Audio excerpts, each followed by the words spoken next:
Então hoje, nós estamos falando sobre o Pão Nosso, capítulo 108, que chama Oração.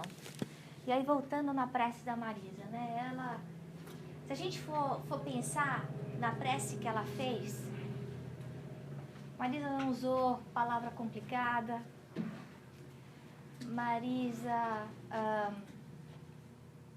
ela não usou nenhuma prece decorada. Se a gente tentar procurar em qualquer livro a prece que a Marisa acabou de fazer, a gente não vai achar. O que ela fez foi que ela usou de fé. A prece dela saiu pela boca, mas nasceu do coração. A gente conseguiu sentir isso nas palavras que ela estava falando, né? Então, ela quando ela estava verbalizando a prece dela, a oração dela aqui na frente, fazendo a abertura dos trabalhos dessa noite, não só a intenção dela foi de fazer essa ligação com o plano espiritual, mas o pensamento, o coração e as palavras estavam alinhadas, né? E por que eu estou dizendo isso? Porque tem muitas vezes que a gente está fazendo a prece, mas está pensando em outra coisa, né? Então eu estou fazendo a prece, mas de repente a minha mente está pensando no problema que aconteceu ontem, ou na atividade que eu tenho que fazer amanhã, né? Então, esse exemplo que a Marisa deu é muito relevante, muito apropriado, né, para a gente pensar, né? Usar de fé, usar de simplicidade e falar com o coração, né? E a gente sente o poder dessa prece, né? E eu não sei quanto a vocês, mas eu estava sentada ali, eu estava sentindo sentada ali o que a Marisa estava falando, né? Então eu estou arrepiada até agora. Então, de alguma forma, essa prece, quando ela é feita, qualquer prece de qualquer pessoa, quando é feita com a intenção verdadeira, pura, ela atinge o objetivo, né? E é isso que a gente vai falar hoje, né?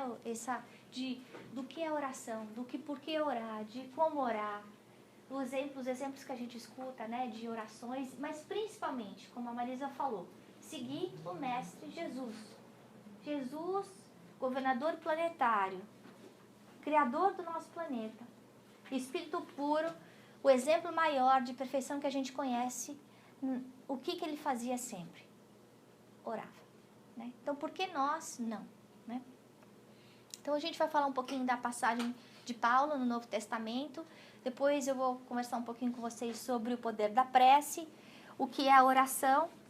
Eu fiz uma pesquisinha em alguns livros de André Luiz, mas quem conhece a coleção de André Luiz, vocês vão achar exemplos claros da importância e da eficácia da prece em vários livros, não só nos que eu estou dando exemplo aqui. E depois a gente fecha. Então, essa é a passagem do Novo Testamento de Paulo, né? Está em Colossenses, capítulo 4, item 2. Perseverar em oração, velando nela com ação de graças. E a primeira vez que eu li isso, então perseverar em oração é claro, né? Jesus falou pra gente, orai e vigiai. Então, o orai está muito claro na primeira parte. Mas o segundo, eu fiquei pensando, o que será isso, né, de velando nela com ação de graças? Esse vigiar o pensamento, né? É o que a Adriana estava falando aqui. Que quando a gente fizer a nossa prece, para a gente ver como é que a gente está fazendo a nossa prece. A gente está rezando com desespero? A gente está rezando em grito? A gente está rezando em revolta? Ou a gente está dando graças, né? Então, Deus, eu sei, está difícil, né? Me dá coragem, me dá força. Mas sem rebeldia, sem rancor, sem questionamento. É isso que ele está querendo dizer aqui, né? E é isso que Emmanuel está falando no capítulo 108 do Pão Nosso, né? Então, o que é oração? Bom, vocês já devem ter ouvido várias vezes, mas a oração é a nossa conversa com Deus, é o pedido, é o louvor, é o agradecimento, é o contato, é a conversa que a gente tem com o Pai. Todos nós somos seres sociais, né? Então a gente se relaciona com diferentes pessoas de formas diferentes. Né? E a gente tem esse relacionamento com Deus, de alguma forma. Cada um de uma forma diferente. Mas a gente sabe que a centelha divina está dentro da gente. Por mais que algumas pessoas neguem. Né? Então aqueles que se acham materialistas, que não acreditam em Deus, que não acreditam em nada, um dia eles vão, aquela semente ela vai brotar, né? Porque nós todos fomos criados por Ele. E como eu estava falando, aí dando o exemplo da Marisa, na prece linda que ela fez, onde é que começa essa prece? Onde é que é feita a prece? A prece não é feita aqui. A prece é feita daqui. No espírito, no pensamento. A gente sabe que o pensamento não nasce do cérebro, né? Se fosse assim, quando a gente morresse, ninguém pensava mais. Mas todo mundo que tem mediunidade, ou que lê o livro dos espíritos, ou que conhece a codificação, qualquer um dos exemplos, seja o Céu e o Inferno, seja o livro dos médiuns, ou o livro também, o Evangelho segundo o Espiritismo, existem comunicações de espírito. Então, se o pensamento, se o raciocínio, se a inteligência estivesse no corpo físico, a hora que eu morri, não tinha mais nada. Então, se eu morro e continuo pensando, continuo sentindo, então aquilo está no espírito. Então, quando a Marisa fez a prece dela, a prece não veio do corpo da Marisa. Saiu pelo instrumento, né? A boca, que é o instrumento que a gente tem para soltar a voz. Foi codificado no cérebro, que é a maquininha que tem dentro da cabeça, né, do nosso corpo, do nosso envelope carnal, para decodificar o que nosso espírito está pensando. Mas isso é muito importante, isso que está no Evangelho segundo o Espiritismo, né? Falar que ela está no pensamento, o poder da prece está no pensamento. E que independe de onde eu estou fazendo ou do momento que eu estou fazendo. Então, peraí. Então quer dizer que se eu fizer a prece na minha casa, na sala, no banheiro, no trabalho, no trem, no carro, não faz diferença? Não, não faz. Porque o importante é o pensamento que eu estou colocando na hora daquela conversa que eu estou tendo com Deus. Eu não tenho que me preocupar com palavras complicadas ou colocar um altarzinho com uma toalhinha branca, velhinha. Isso não é importante. Isso é só ato exterior. Se eu fizer tudo isso, se eu for na missa todo domingo, se eu vier no jazz toda segunda-feira, se eu rezar o terço todas as noites durante 90 dias, mas eu não fizer isso com fé, com confiança, com ação de graças, com calma, com amor, a prece não vai chegar onde eu estou querendo, né? Não vai atingir o objetivo que eu estou querendo. O objetivo da prece, o principal, é a gente acender a própria luz. E a partir do momento que eu acendo a minha própria luz, luz o quê? Iluminação, né? Eu enxergar melhor as coisas, eu entender melhor os problemas. Eu não consigo muitas vezes mudar o que está do lado de fora, mas eu consigo mudar a forma como eu vejo os problemas, como eu lido com os problemas. É aí que está o poder da prece. A gente consegue coragem, a gente consegue ter discernimento, a gente consegue ter mais força. E a partir do momento que eu acendo a minha própria luz, o que acontece?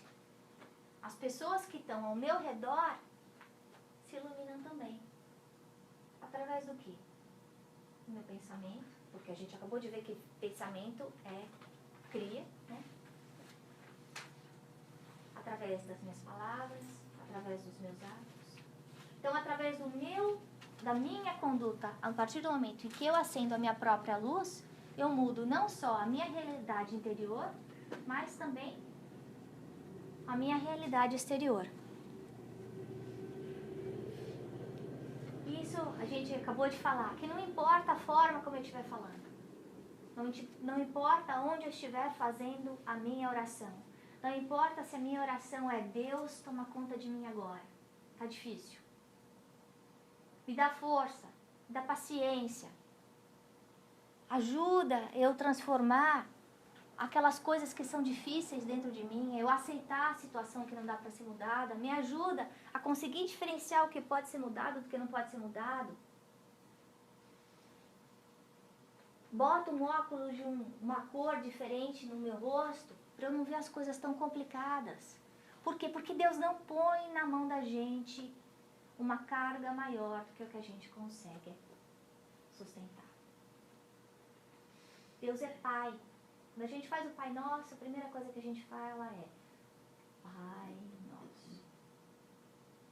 E como Pai, Ele ama a gente, Ele quer cuidar da gente, Ele quer o melhor pra gente. É só a gente pedir ajuda, ajuda vem. Jesus falou isso tantas vezes. Pedi e obtereis. Batei e abri-se-vos-á. É só a gente procurar que a gente encontra. E o interessante é que a gente sempre vai encontrar o que a gente procura. Se eu quiser procurar problema, decepção, briga, defeito, eu vou encontrar. Mas o interessante é que a gente encontra do lado de fora, normalmente o que a gente tem do lado de dentro. Então, essa é a importância da gente acender a própria luz. Porque a partir do momento que eu acender a minha luz, eu vou me preocupar menos com os defeitos dos outros, eu vou prestar mais atenção nos meus defeitos. E como é que eu consigo corrigi-los? A gente tem que lembrar, todos nós temos de lembrar, que Deus está por nós. Então, se Deus é por nós, quem será contra nós? Todas as vezes. Essa página é tão bonita, dá tanto conforto. Saber que a gente, sempre que pedir ajuda, a ajuda vai vir. Nós temos que saber, acreditar, que Deus conhece as nossas limitações. Se nós, como pais imperfeitos, conhecemos as limitações dos nossos filhos, quanto mais Deus, Criador, Todo-Poderoso, que vê tudo, onipotente, onipresente, perfeito, Ele sabe. Aí alguém pode perguntar, puxa, mas se Ele sabe, por que eu preciso pedir? Se Ele já sabe. Porque Deus respeita o nosso livre-arbítrio.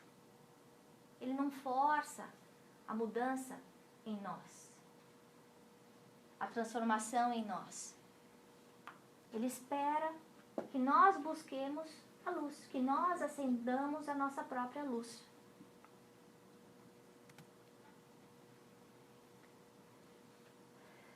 Quando a gente olhar para Deus como Pai e pensar nas características que nós imaginamos, as características pequenas que nós conhecemos, né? Características positivas de um pai, porque a gente não consegue, dentro da nossa imperfeição, entender a perfeição de Deus. Como é que um ser imperfeito consegue entender o que é perfeito? Mas se nós pensarmos no nosso conhecimento limitado, qual é a definição de um bom pai, imediatamente nós vamos ter conforto. Porque um pai nunca abandona seu filho, né? Não fecha a porta. A gente conhece aí a parábola do filho pródigo, que Jesus deixou para nós. A qualquer momento que a gente volte, as portas vão estar abertas, vai haver uma festa, vai ter celebração. Isso não significa que os atos que as coisas que nós fizemos no passado fiquem esquecidas. Porque existe uma lei básica que é chamada lei de ação e reação. Então, todas as nossas decisões têm consequências. O que nós somos hoje, o que nós vivemos hoje, é consequência das nossas escolhas de passado. Não só dessa vida, mas de outras vidas. Mas o bom é que hoje nós estamos construindo o nosso futuro. Então, se hoje nós sofremos, mas estamos querendo melhorar, mudar, isso significa que o futuro vai ser melhor. Porque nós vamos errar menos. Se a gente estuda, se a gente ora, se a gente vigia, a tendência é a gente se tornar uma pessoa melhor. uma pessoa melhor. A Ana de hoje, ou a Cláudia de hoje, é melhor do que a Ana de 5 anos atrás, do que a Cláudia de 5 anos atrás.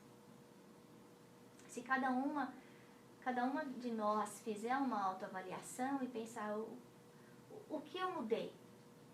Mudei para melhor? Mudei para pior? Eu gosto do que eu vejo hoje no espelho? Porque se eu não gostar, eu posso mudar.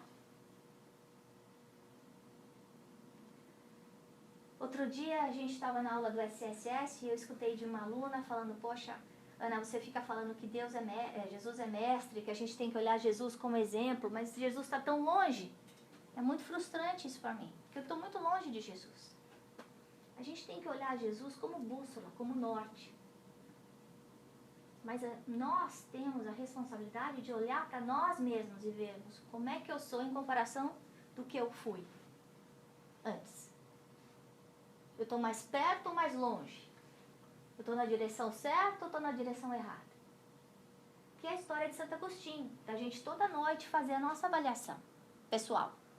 Não precisa falar para ninguém. A outra coisa é que todos nós somos seres sociais, convivemos de alguma forma, temos um relacionamento de uma forma diferente com diferentes pessoas. E assim também vai ser com Deus. E também fazer essa avaliação. Qual é o relacionamento que eu quero ter com Deus? Eu quero ter um relacionamento com Deus como uma criança mimada?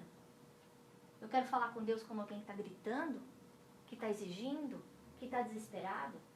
Porque se o nosso filho, para quem tem filhos, vier falar com a gente, desesperado, gritando, o que um pai ou uma mãe vai falar? Respira fundo, vai tomar um pouco de água, pensa um pouquinho, quando você estiver mais calmo a gente conversa. Por quê? Porque a gente sabe que quando as pessoas estão desequilibradas, estão gritando, elas não estão ouvindo. Então, apesar de Deus estar passando a mensagem para a mensagem pode vir como? Através de uma amizade, através de um livro, através de um problema, através de uma doença, através de um filme, de uma música, um parente. Não vai entrar. A gente não vai ver. E aí, o que eu pensei foi, nós somos os únicos seres da criação que possuímos inteligência, que temos raciocínio. Tem os bichinhos que são mais evoluídos que a gente sabe. Mas nós, seres humanos, somos os únicos que temos inteligência. Mas aí chegou o Daniel Goleman, há uns anos atrás, e falou, mas não é só inteligência, QI, tem a inteligência emocional também. E ele falou uma coisa importante, que a forma como as pessoas lidam através desses momentos de incerteza é independente do QI. E sim proporcional ao QE, ao quociente emocional que a gente tem. De adaptar, de entender, de absorver a situação e pensar, como é que eu resolvo? Em vez da gente ficar preso ao problema, a gente procurar a solução. E muitas vezes a gente procura a solução no lugar errado. A gente procura a solução na bebida. A gente procura a solução na droga. Em festa. Em várias namoradas ou namorados. E aí não encontra a resposta. O que encontra? Mais frustração. Mais dor. E a resposta está onde? Está dentro da gente. É só que é mais fácil procurar do lado de fora. Então, voltando aí a esse relacionamento que a gente tem com Deus. Qual é? Se eu estivesse na frente de Deus hoje, como é que ele ia estar vendo a Ana? Como é que ele ia estar vendo a Cláudia, a Mirtes, a Marisa? Que pergunta que ele ia fazer?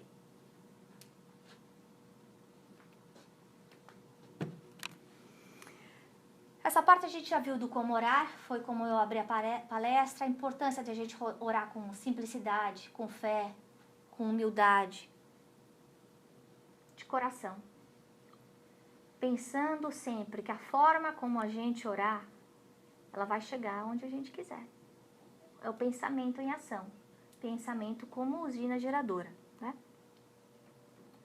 E aí Emmanuel no Pão Nosso fala: é indispensável persistir na oração. Então, não é para orar uma vez por semana? Não é para orar uma vez por mês? O que é persistir na oração? É manter esse relacionamento com Deus. Manter essa conversa de qualidade com Deus. Velando nesse trabalho com ação de graças. Orar e vigiar. Orar e pensar e sentir como é que eu estou falando com Deus. Como é que eu estou lidando com os meus problemas. Eu estou falando direito com Deus? Estou gritando com Deus? Estou sendo criança mimada? É forçoso reconhecer que louvar não é apenas pronunciar votos brilhantes. Então, prece de boca para fora, pensando no problema de amanhã ou na briga de ontem. Não vai chegar em lugar nenhum. E ele fala isso. Vai chegar na terra, né? Quem olhar, foi a Adriana que leu. Não vai subir. E é também alegrar-se em pleno combate pela vitória do bem, agradecendo ao Senhor os motivos de sacrifício e sofrimento. Ai, meu Deus! Ele está falando aqui que a gente tem que agradecer pelos motivos de sacrifício e sofrimento. Então, na hora da prece, ele está sugerindo a cada um de nós agradecer pela oportunidade de aprendizado que a gente está tendo, pelo momento difícil que a gente está passando. Seja um momento material, de dificuldade material, seja um momento de dificuldade de saúde física, emocional, perda. Pensar o que é que eu tenho que aprender aqui? O que está faltando para eu conseguir lidar com essa situação de uma forma mais forte? E é isso que a gente vai pedir na prece. Seja fé, seja coragem, seja entendimento, seja paciência, seja perdão. Buscando as vantagens que a adversidade e o trabalho nos trouxeram ao Espírito. Olha que coisa linda. Emmanuel, naquela sentença, naquele parágrafo pequenininho, ele conseguiu fazer um capítulo inteiro. E aqui, só nesse parágrafo, isso aqui é só um parágrafo do que a Adriana leu para nós. Ele fala para a gente olhar para as vantagens das situações difíceis que estão sendo colocadas na nossa frente. O que é que eu tenho que mudar? O que é que eu estou melhorando? Qual é a lição que está sendo aprendida? E nós podemos ter certeza que a lição sempre vai vir de dois lados. Do orgulho ou do egoísmo. Todas as fontes, todos os males nascem desses dois ramos. E todos nós temos em graduações diferentes. E é isso que a gente tem que trabalhar aqui.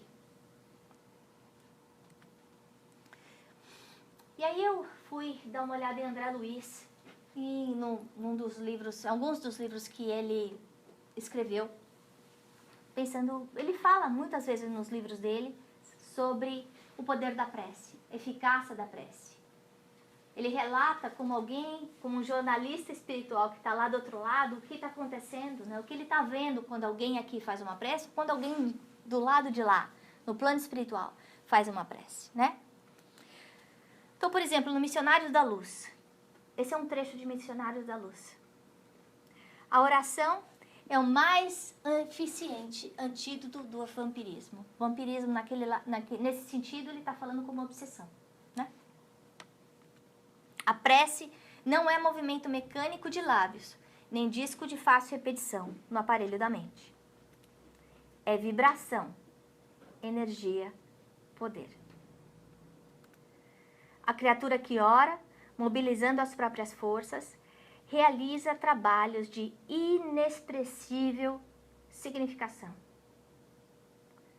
Então ele está falando para a gente que a gente não tem ideia do poder do nosso pensamento, do alcance que a nossa prece pode ter, quando essa prece é feita com vontade, com fervor, com fé, com amor. O pensamento não tem limite, não tem barreira, não tem tempo, não tem espaço. Semelhante estado psíquico descortina forças ignoradas, revela a nossa origem divina e coloca-nos em contato com as forças superiores. Então é o nosso canal, é o nosso telefone vermelho do Batman, né? Orou, pegou o telefone e o outro lado atendeu. Importante a gente lembrar isso. Toda prece tem resposta. Toda prece que nós fazemos tem resposta. Por outro lado, se nós pensarmos, o que acontece quando eu estou pensando coisa ruim? Tem resposta? Sim.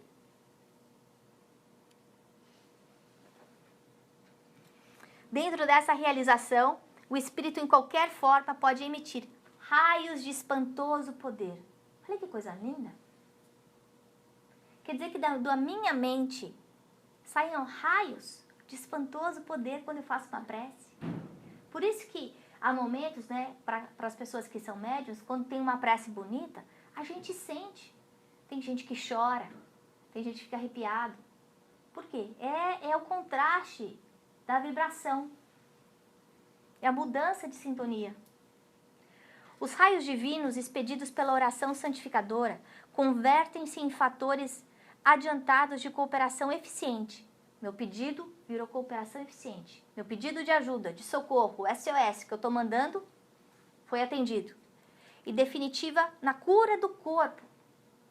Prece, cura, mente e corpo. E a gente sabe disso. Tem prova, tem os estudos que são feitos em Harvard que já provaram que as pessoas que faziam prece, junto com aquelas que não faziam prece, que não tinha gente orando, as que estavam envolvidas com prece tinham uma melhora mais significativa do que as outras. Na renovação da alma e na iluminação da consciência. E qual que é a vantagem da iluminação da consciência? A gente viu isso agora há pouco. Eu acendo a minha própria luz, eu erro menos, eu sofro menos. Toda prece elevada é manancial de magnetismo criador. De novo, o pensamento é gerador. Foco radiante de energias da divindade. É a forma mais palpável que nós temos de nos encontrarmos com Deus. No livro Entre a Terra e o Céu. A prece, qualquer que ela seja, é ação provocando a reação que lhe corresponde. Para na região em que foi emitida, ou eleva-se mais ou menos, recebendo a resposta imediata ou remota. Todos estamos cercados por inteligências capazes de sintonizar com o nosso apelo, à maneira de estações receptoras. Todas as vezes que nós fazemos as preces, ou uma prece, ou um pedido, essa ligação é feita. Evolução em 2 mundos. Orar em nosso favor é atrair a força divina para restaurar as nossas forças. Orar em benefício dos outros é ajudá-los. O amor da oração consola, instrui, ameniza, levanta, recupera, redime. E todos estamos condicionados à justiça a que voluntariamente nos rendemos. Então, se a gente pensar, eu posso comparar a prece a uma vitamina espiritual. Da mesma forma que eu tenho uma preocupação de me alimentar bem, materialmente, o pão que eu como, a prece é o alimento espiritual que eu uso.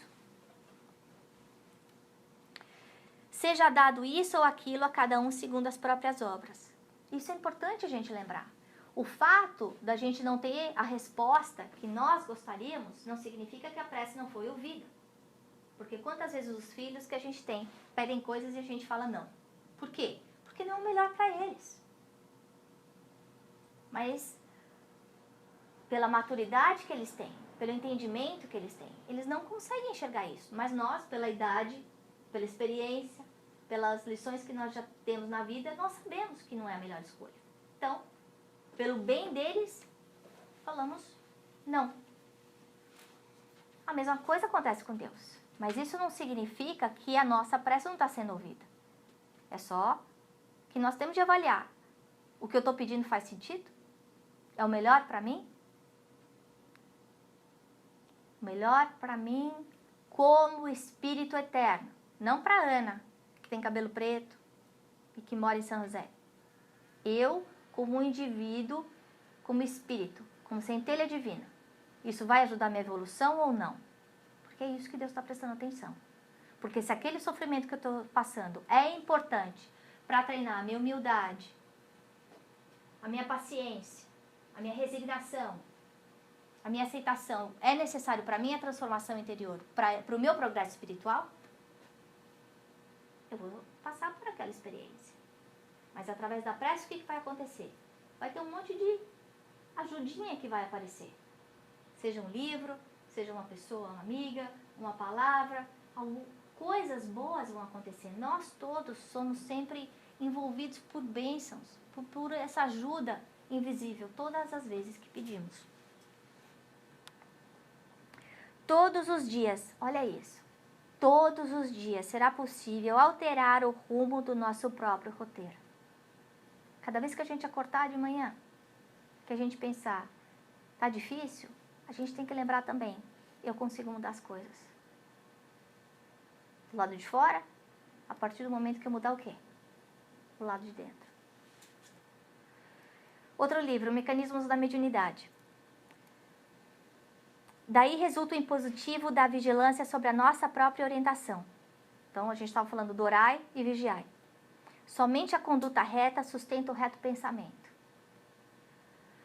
O mais elevado toque de indução para que nos coloquemos em regime de comunhão com as esferas superiores. Eu só vou conseguir me ligar com os espíritos superiores se o meu pensamento e a minha conduta for reta.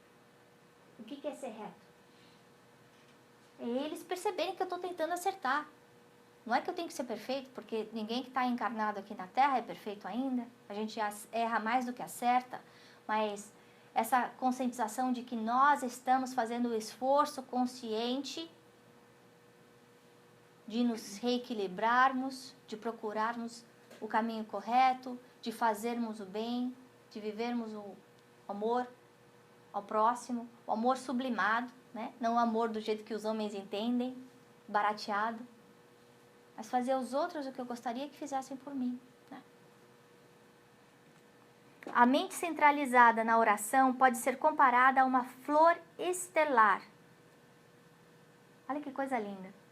Aberta ante o infinito.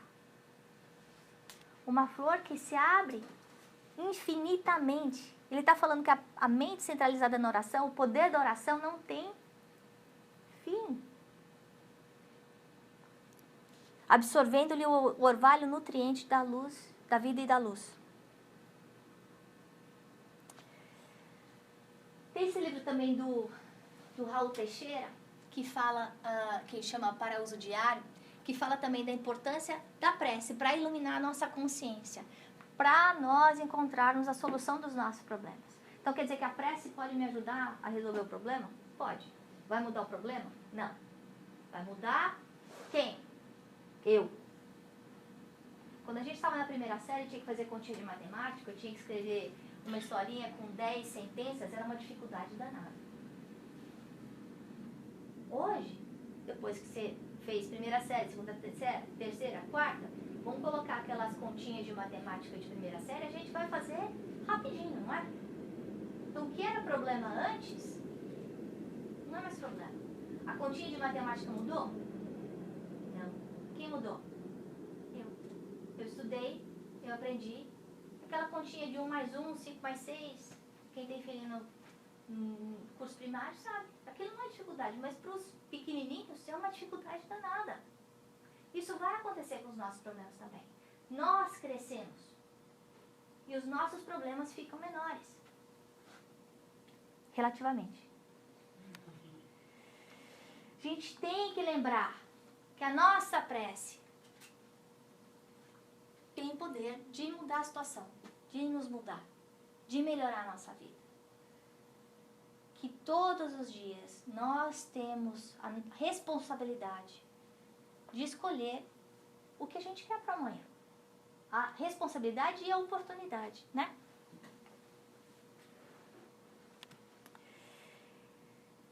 E é isso que eu queria passar para vocês nessa noite, sobre a importância da prece. E agora a gente vai para os passes, a bibliografia, vários livros de André Luiz, tem o Sexo e Destino, Libertação também, que fala muito sobre prece, os Mensageiros também. Para quem tiver interessado, que tiver curiosidade de ler, vale a pena. Mas tem um capítulo inteiro no livro no Evangelho segundo o Espiritismo que só fala sobre a prece. Para quem tiver interessado em aprender um pouquinho mais, tá bom? Então agora nós vamos para o passe.